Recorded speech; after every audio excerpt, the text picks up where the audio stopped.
UK का passport और visa ठीक अगले 10 रोज में हमेशा के लिए खत्म हो जाएगा। किसी भी किस्म के डॉक्यूमेंट और वीजा स्टिकर्स पर बर्तानिया में दाखिला नहीं मिलेगा। वो तमाम non visa countries passport holders को भी प्री डिपार्चर इजाजत नामा लेना जरूरी होगा। यूके का मुकम्मल इमिग्रेशन सिस्टम अब सिर्फ मोबाइल से ऑपरेट हो सकेगा। सदियों पुराना इमिग्रेशन निजाम तब्दील होने से लाखों नहीं करोड़ों मुसाफिरों को शदीद दुश्वारी का सामना करना पड़ेगा। आखिर यूके की हुकूमत इस सिस्टम को रीवैम्प करने क्यों जा रही है और इसका बुनियादी हल क्या है? मुकम्मल तफसीलात इस वीडियो में मौजूद हैं। बिस्मिल्लाहिर्रहमानिर्रहीम। देश परदेश में मैं हूं आपका मेजबान इमरान असगर। बरतानवी हुकूमत के वो फैसले और वो कानून साजियां जो कि गुज़िश्ता साल 2025 में पार्लियामेंट के सामने रखी गई और कौम को आगाह किया गया, अब उन पर अमल दरामद का वक्त हुआ चाहता है। बरतानिया का वीजा और पासपोर्ट ठीक अगले 10 रोज में हमेशा के लिए खत्म हो जाएगा। वो इमिग्रेशन सिस्टम जो कि तवील लाइनों तवील इंतजार पर मुहित था, बायोमेट्रिक तक आपके मोबाइल से ऑपरेट हो सकेगा। बरतानवी हुकूमत ने सदियों पुराना इमिग्रेशन सिस्टम तब्दील करने के लिए डिजिटल डिवाइसेस का सहारा लिया। तमाम डॉक्यूमेंट्स, तमाम पासपोर्ट, तमाम वीजा स्टिकर्स को मुख्तलिफ डिजिटलाइज कर दिया गया ताकि वो तमाम लोग जो कि डॉक्यूमेंट्स उठाए फिरते हैं, किसी का पासपोर्ट गुम हो गया, किसी का वीजा स्टिकर उतर गया, किसी का पासपोर्ट चोरी हो गया, इन तमाम शिकायत का सिर्फ और सिर्फ यही असाला है कि इस पूरे सिस्टम को जदीद डिजिटल निजाम के साथ जोड़ दिया जाए। तो जनाब, बरतानिया का इमिग्रेशन सिस्टम 25 फरवरी साल 2026 मुकम्मल तौर पर जदीद टेक्नोलॉजीज के साथ जोड़ दिया जाएगा। अब आपको यूके में दाखिल होने के लिए ना तो ब्रिटिश पासपोर्ट की जरूरत है, ना ही वीजा स्टिकर की जरूरत है, बल्कि वो तमाम चीजें अब आपके मोबाइल से ऑपरेट होंगी। जैसा कि आप जानते हैं कि बरतानवी हुकूमत ने 2 कैटेगरीज इंट्रोड्यूस कराई। सबसे पहले ई वीजा जो कि इमिग्रेशन के साथ मुंसलिक तमाम किस्म के वीजा स्टिकर्स को तब्दील कर देगा और अब आपके पासपोर्ट्स पर किसी भी किस्म की स्टैंप दुनिया के किसी भी बरतानवी हाई कमीशन से नहीं लगेगी। आपको विजिट वीजा चाहिए, spouse visa, study visa, work visa, कोई भी सेटलमेंट प्लान है, अब आपका पासपोर्ट बिल्कुल यूज नहीं होगा, बल्कि वो तमाम चीजें आपके डिजिटल प्रोफाइल और डिजिटल वीजा एप्लीकेशन के नतीजे में आपके मोबाइल पर वसूल होंगी। किसी भी मुल्क के बाशिंदे जिनको बरतानिया में दाखिल होने के लिए वीजा दरकार है, चाहे वो पाकिस्तान है, भारत है, अफगानिस्तान है, बांग्लादेश है, साउथ एशिया, अफ्रीकन और दीगर ममालिक हैं, इन सब के लिए जरूरी कर दिया गया कि अब आपके लिए लाजमी नहीं है कि आप अपने पासपोर्ट्स पर एक स्टैंप लगवाएं जिससे वाजे हो कि आपका वीजा जारी हो चुका है, बल्कि अब यह जरूरी है कि आपने तमाम चीजें वीजा अप्लाई करने के लिए डिजिटली ऑनलाइन अप्लाई करनी है।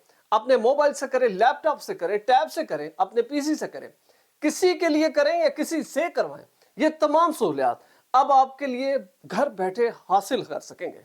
इसमें बुनियादी रिक्वायरमेंट्स आपको पूरी करनी होंगी, चाहे वो बैंक स्टेटमेंट हो, आपका क्रेडिट कार्ड या मास्टर कार्ड हो, ये तमाम चीजें आपके पास होंगी, तब जाके आप ई वीजा हासिल कर सकेंगे। इसकी कंफर्मेशन के बाद आपको ईमेल मौसूल होगी और यूकेवीआई पर बना अकाउंट, उसके नतीजे में जब आपकी इमिग्रेशन क्लियरेंस होगी तो उसी यूकेवीआई अकाउंट के प्रिंट पर या उस मैसेज को दिखाकर आप बरतानिया में दाखिल हो सकेंगे। लेकिन वो तमाम ममालिक जिनके लिए वीजा दरकार नहीं था, यानी कि पूरा यूरोप है, उसमें कनाडा है, ऑस्ट्रेलिया है, अमेरिका है, न्यूजीलैंड है, ये वो तमाम ममालिक हैं जिनके बाशिंदे अगर बरतानिया में दाखिल होना चाहते हैं तो इनको वीजा की जरूरत नहीं है। खास तौर पर शॉर्ट टर्म वीजा है, ट्रांजिट वीजा है, या किसी स्टडी के लिए आ रहे हैं, कोई मेडिकल चेकअप के लिए आ रहे हैं जिसका दौरानिया कम से कम 6 माह तक है, तो इन लोगों को जस्ट इन्होंने टिकट खरीदना है, बरतानिया का सीट बुक करवानी है और यूके पहुंच जाना है। लेकिन ठीक 25 फरवरी से इनके ऊपर भी ईटीए नाफिज होने जा रहा है। अब ईटीए जो डायरेक्टली हिट होगा इन लोगों के लिए, चाहे 1 दिन का बेबी है या 100 साल का बुजुर्ग है, इन सब के लिए जरूरी है कि अगर इनके पास ऐसा पासपोर्ट है जिसके ऊपर ये पहले वीजा फ्री कंट्री तस्वर करते थे, अब इनको ईटीए हासिल करना पड़ेगा। एक ईटीए 2 साल तक चलेगा, वैलिड होगा, उसके अंदर आप 2 साल तक इन आउट कर सकते हैं। लेकिन एक वीजा जिसमें अगर आप चाहते हैं कि हमने स्टडी भी करनी है, वर्क भी करना है, उसके लिए लाजमी है कि बेशक आप नॉन वीजा कंट्री के साथ रिलेट हैं, आपके पास पासपोर्ट मौजूद है, तो आपको वीजा जरूर दरकार होगा। एक ईटीए के लिए 16 पाउंड फीस मुकर्रर की गई है, जो आइंदा आने वाले दिनों में 20 पाउंड कर दी जाएगी। लेकिन इसमें जो सबसे बड़ी कंफ्यूजन है वो बुनियादी तौर पर डुअल पासपोर्ट होल्डर्स के लिए है। अब डुअल पासपोर्ट होल्डर्स दो किस्म के हैं। एक वो है कि जिनके पास ब्रिटिश आयरिश पासपोर्ट है, उसके साथ उनकी ऐसी कंट्री का पासपोर्ट है जिसको वीजा दरकार है। मिसाल के तौर पर एक शहरी जिसके पास बरतानवी पासपोर्ट है और प्लस पाकिस्तानी पासपोर्ट है, तो अल्टीमेटली इन्होंने जब ट्रैवल करना है तो ब्रिटिश पासपोर्ट इस्तेमाल करेंगे, अपने ब्रिटिश पासपोर्ट को अपडेट रखेंगे ताकि इनको वीजा हासिल करने की किसी भी किस्म की दुश्वारी से ना गुजरना पड़े। दूसरे डुअल पासपोर्ट होल्डर्स वो हैं जिनके पास ब्रिटिश पासपोर्ट भी है प्लस उनके पास नॉन वीजा कंट्री का पासपोर्ट है, यानी कि यूरोपियन पासपोर्ट है, अमेरिकन है, कैनेडियन है या न्यूजीलैंड का पासपोर्ट है। तो इन लोगों का जो मजा था वो ये था कि चाहे ब्रिटिश पासपोर्ट इस्तेमाल करें चाहे यूरोपियन पासपोर्ट इस्तेमाल करें, इनको बड़ी आसानी से दाखिला मिल जाता था। लेकिन अब अगर इन्होंने ईटीए से बचना है तो इनके लिए जरूरी है कि इनका ब्रिटिश पासपोर्ट अपडेटेड हो। ऐसे बहुत से लोग हैं जिनके पास यूरोपियन पासपोर्ट हैं या अमेरिकन रेजिडेंस है, ये लोग कभी ब्रिटिश पासपोर्ट रिन्यू नहीं कराते।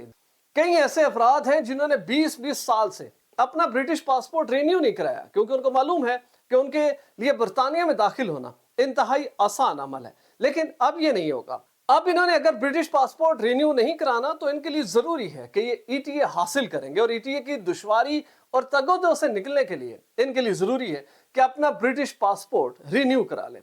इसमें हुकूमत का वाज़ेह मौक़िफ़ है। हुकूमत ये नहीं चाहती कि लोगों को तंग किया जाए, लेकिन हुकूमत ये चाहती है कि वो तमाम डॉक्यूमेंट से जान छुड़वा ली जाए, क्योंकि जो इमिग्रेशन स्टाफ है अल्टीमेटली उनको खत्म किया जा रहा है। अब ई गेट्स नस्ब किए जा रहे हैं, और सबसे बड़ी चीज जो ईटीए के साथ हुकूमत ने मुंसलिक की है वो बुनियादी तौर पर वो एयरलाइंस अगर किसी भी ऐसे मुसाफिर को यूके पहुंचाएगा जिसके लिए लाजमी था कि वो ईटीए हासिल करे और इसके पास ईटीए नहीं है, तो ऐसी सूरत हाल में इस वायलेशन के नतीजे में बरतानवी हुकूमत उस एयरलाइन को भारी जुर्माने करेगी। और इस इम्प्लीमेंटेशन को यकीनी बनाने के लिए हुकूमत ने तमाम दुनिया की बड़ी एयरलाइंस को नोटिस जारी कर दिए हैं, बाकायदा तौर पर हिदायत नामे जारी कर दिए हैं कि इस बात का ख्याल रखा जाएगा कि दुनिया के किसी भी एयरपोर्ट से बरतानिया में दाखिल होने वाले मुसाफिर 25 फरवरी 2026 से इन जरूरियात के तहत दाखिल होंगे। अगर इन तमाम रिक्वायरमेंट्स के साथ दाखिल नहीं हुए तो या तो उनको डिपोर्ट कर दिया जाएगा प्लस उस एयरलाइन के ऊपर भारी जुर्माना आयद किया जाएगा। अब सवाल ये पैदा होता है कि लाखों ऐसे इमिग्रेंट जो वीजा होल्डर्स हैं जिनके पास वीजा स्टिकर्स मौजूद है, और हो सकता है कुछ लोग ऐसे हो जिनके वीजा स्टिकर्स अगले 3 साल तक के लिए 5 साल तक के लिए, तो वो क्या करेंगे? तो उनके लिए आसान सा जवाब है कि हुकूमत ने जितने वीजा स्टिकर्स जारी करने थे वो ठीक 25 फरवरी 2026 से खत्म कर दिए जाएंगे, लेकिन इससे कबल जारी होने वाले वीजा स्टिकर्स अपने टेन्योर तक काबिले अमल होंगे। इसी तरह वो बीआरपी या बीआरसी कार्ड होल्डर जिनके पास ऐसे कार्ड्स हैं जो कि 25 फरवरी साल 2026 के बाद एक्सपायर होंगे, उनके लिए भी मौका है कि वो अपने आप को अपडेट कर लें। अब लेकिन तमाम ई वीजा के लिए लोगों को जितनी वीजा फीस होगी वो लाजमी अदा करनी होगी। स्टिकर आपको नहीं मिलेगा बल्कि तमाम चीजें अब आपके मोबाइल से ऑपरेट होंगी। हम उम्मीद करते हैं कि ब्रिटिश हुकूमत इस तमाम सूरत हाल में पैदा होने वाले मसाइल और दुश्वारियों को दूर करने में मुसाफिरों की मदद करेगी। हमारी वीडियो अच्छी लगी हो चैनल जरूर सब्सक्राइब करें, बेल आइकन को प्रेस करें, हमारी वीडियोस को ज्यादा से ज्यादा शेयर करें। और अगर आप भी ऐसी क्वालिटी फुटेज बनाना चाहते हैं तो बिलाल प्रोडक्शन के ईमेल पर जरूर राब्ता करें। वीजा, इमिग्रेशन और इनसे जुड़े दीगर मसाइल के हल के लिए देखते रहिए देश परदेश इमरान असगर के साथ।